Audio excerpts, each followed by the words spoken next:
Transformation असं करायचं ना का कुणी पाहिलं ना एकदम नाच झाला पाहिजे. हे ट्रान्सफॉर्मेशन तसंच आहे. 135 किलोपासून सुरुवात केली होती. आज वजन आहे 89 किलो. आता हे ट्रान्सफॉर्मेशन जेवढ्या वाढून करतात किंवा फक्त कार्डिओ करून वजन कमी करतात किंवा फक्त जेवण बंद करून फक्त पावडर खाऊन वजन कमी करतात, ते जे लोक ज्यावेळेस ट्रान्सफॉर्मेशन करतात ना त्यांची स्किन ही लूज झालेली असते. तुम्ही हे ट्रान्सफॉर्मेशन आता पाहताय ना, याच्यामध्ये थोडीशी स्किन लूज आहे, पण जर अजून 1 वर्ष जिम केली ना, 1 ते 2 वर्ष, तुम्हाला कळणार पण नाही हा माणूस कधी जाड सुद्धा होता. आता आशिष सरांचं ट्रान्सफॉर्मेशन आहे, खतरनाक डेडिकेशन आणि मोटिवेशन त्यांनी ठेवलं होतं, त्यामुळे त्यांचं हे ट्रान्सफॉर्मेशन झालेलं आहे. मला तुम्हाला मोटिवेट करण्यासाठी मुद्दाम हा व्हिडिओ मी टाकतोय का हे करू शकतात ना, तुम्ही पण करू शकता. आता हे ट्रान्सफॉर्मेशन कसं केलं, याच्यामध्ये कोणत्या सप्लिमेंट वापरल्या, कोणतं जेवण, कोणता आहार होता, योग्य पद्धतीने केलं होतं, ते मी तुम्हाला सांगणार आहे टप्प्याटप्प्यावरती. हे फक्त हा व्हिडिओ याच्यासाठीच टाकलाय का पहा तुम्ही सुद्धा करू शकता.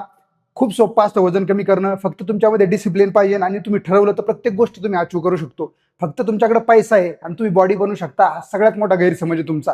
तुमच्यामध्ये डेडिकेशन पाहिजे आणि मोटिवेशन पाहिजे नाही. त्यामुळे फक्त पावडर पिऊन नका कमी करू, कार्डिओ करून पण नका वजन कमी करू. स्ट्रेंथ ट्रेनिंग करा, जिमला जा. जिमला जाणं शक्य नसेल तर घरच्या घरी डंबेल वर्कआउट करा, मग वजन कमी करा. ही योग्य पद्धत आहे वजन कमी करायची. त्यावेळेस तुमची चरबी ही लटकणार नाही, एकदम कडक राहणार आहे. आणि हे जे ट्रान्सफॉर्मेशन पाहताय ना तुम्ही, हे प्रॉपर जिमला केल्यामुळे याच्यामध्ये स्किन एकदम थोडीशी लूज आहे आणि ही स्किन सुद्धा काही दिवसांनी गायब होणार आहे. त्यामुळे लक्षात घ्या, ट्रान्सफॉर्मेशन करणं म्हणजे वजन कमी करणं सोपं आहे, पण योग्य पद्धतीने करणं अवघड आहे. फक्त चालून वजन कमी नका करू. ज्यावेळेस तुमचं ट्रान्सफॉर्मेशन पाहिजे ना, का 4 लोकांनी तुमची तारीफच केली पाहिजे का ट्रान्सफॉर्मेशन केलं तर यांनीच केलं बाबा, असं मोटिवेशन ठेवा आणि मला फॉलो करा. अजून मी टप्प्याटप्प्यावरती हे ट्रान्सफॉर्मेशन कसं झालं आणि तुम्ही पण हे कसं करू शकता हे मी तुम्हाला समजावून सांगणार आहे.